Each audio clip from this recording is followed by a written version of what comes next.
Hello, welcome back. This is CoinPig. Now, today the Royal Mint released a coin. Well, I say released. They re-released a coin to celebrate the father of television, John Logie Baird. John Logie Baird was born 13th of October 1888 in Helensburgh, Scotland, and died on the 14th of June 1946, aged 57 in Bexhill, England. So we are celebrating or commemorating his 75th anniversary of his death this year. What did he do? He essentially is credited with the invention of TV. So let's have a look at these particular coins. This is the first one. This is the gold proof coin. It's limited edition of 300, £1,005. As you can see, there's the specifications. Maximum coin mintage 405. Now, I think that slightly confuses the issue, because I think 405 is the number of lines typically on a TV, but it wasn't necessarily John Logie Baird's number, because I think he did less than that originally.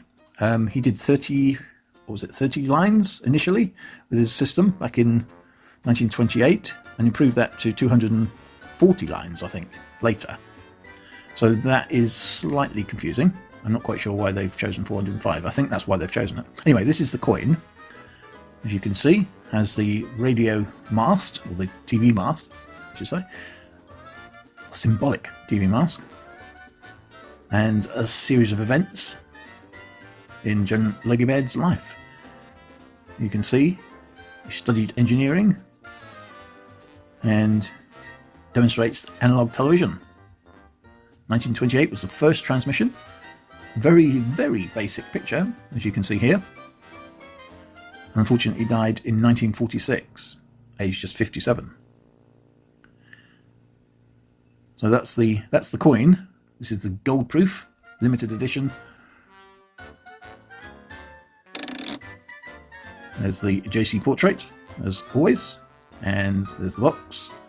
Still the same sort of design on the box. I think they've standardized the boxes. I'm not a fan of these particular boxes, unfortunately. I know you don't buy the coin for the box, but yes, it's a bit same-ish, if you ask me. So what else did John Logie Baird do? Well, he did a lot of other things besides inventing TV, essentially. He tried to create diamonds from graphite, didn't really succeed with that one. He tried to create the first VCR. He called it Phonovision. He was involved with fibre optics, radar, and infrared vision. Although there's some debate over whether or not he was actually involved with the radar. Nothing is 100% sure about that. It was all very top secret back in the early 40s, of course. Anyway, so this is the coin, the gold proof coin. So let's go back to the silver proof. This is the Pieford coin. Limited edition of 1,900, £100. There's the spec. Maximum coin mintage of 2,200. Now I'm trying to figure out whether or not that meant anything in terms of the TV stuff that he did. I don't think it really does. Just a random number. Obviously, John Logie Baird developed the system in the 1920s, and by the 1930s, the BBC were able to broadcast from Alexandra Palace. There's the coin. Again, the box. So let's have a look at the standard silver proof. 4,000 limited edition. 57.50. Actually quite a low price. I was expecting a higher price on this one, £65 maybe. But 57.50 it is, which is a good price. Quite a high mintage though, 5,010 maximum coin mintage. That's the spec. Again, there's the design. Same design on these. And the box. We'll just move straight along.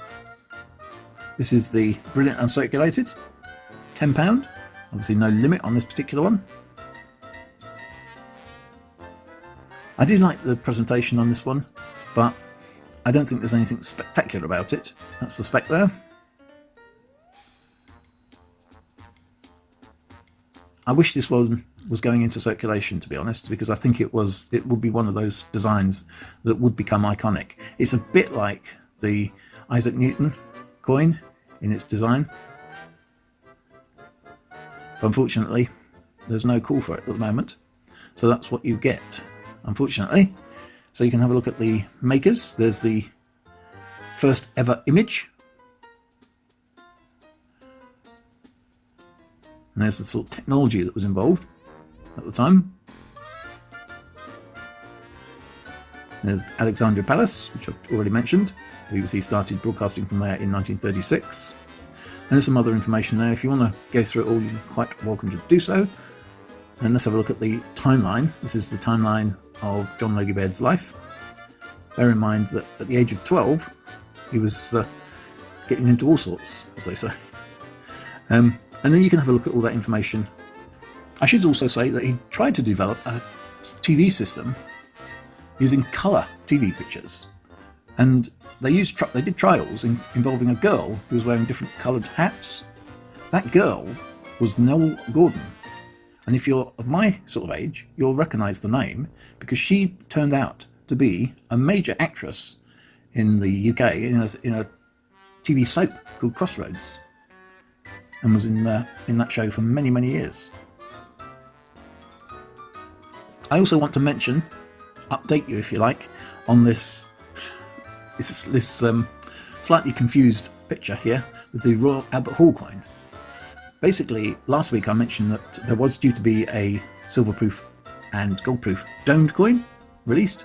Apparently, nobody told anybody that this had already been released. I didn't know about it until I published a video, and the video came out on Thursday, I think, and the coin had been released on the Tuesday. Now, I checked, but I couldn't see it, and I certainly didn't have any notification of it. So I'm slightly annoyed that there was apparently no publicity on this release. I'm not that surprised because things have been put on hold for a long time. But this is the first domed coin by the Royal Mint, and yet there was virtually no publicity around it. I mean, they had mentioned it back in March when they originally released the coin, but this particular version was supposed to be the very first ever British domed coin, or the Royal Mint domed coin. I'm a bit disappointed though, to be honest, because I don't think it was as domed as I thought it was going to be. You can see the design. It's the same design, essentially, but just in a domed version.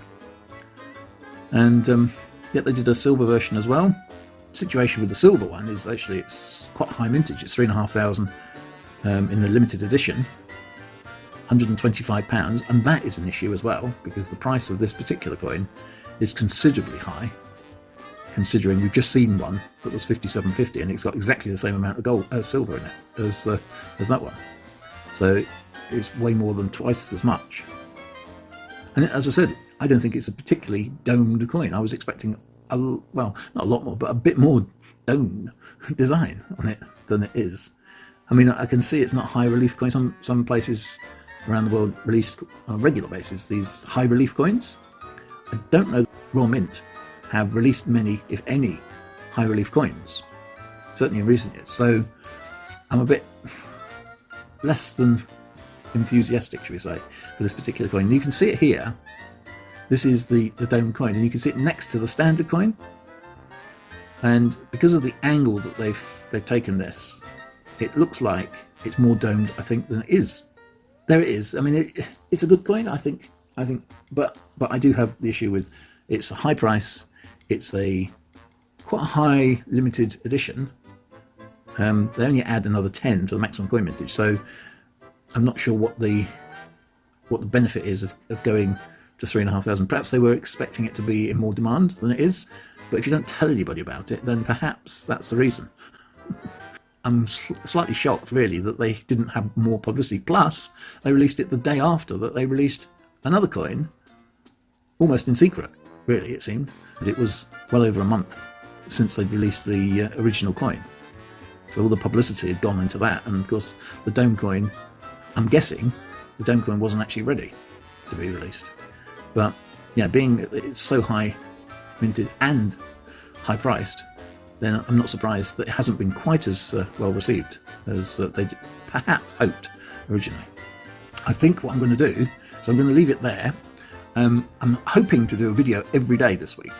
Thanks for tuning in. Thanks for watching. Don't forget to like, comment and subscribe. I will have some more information about a giveaway very soon as well. Don't forget, keep collecting.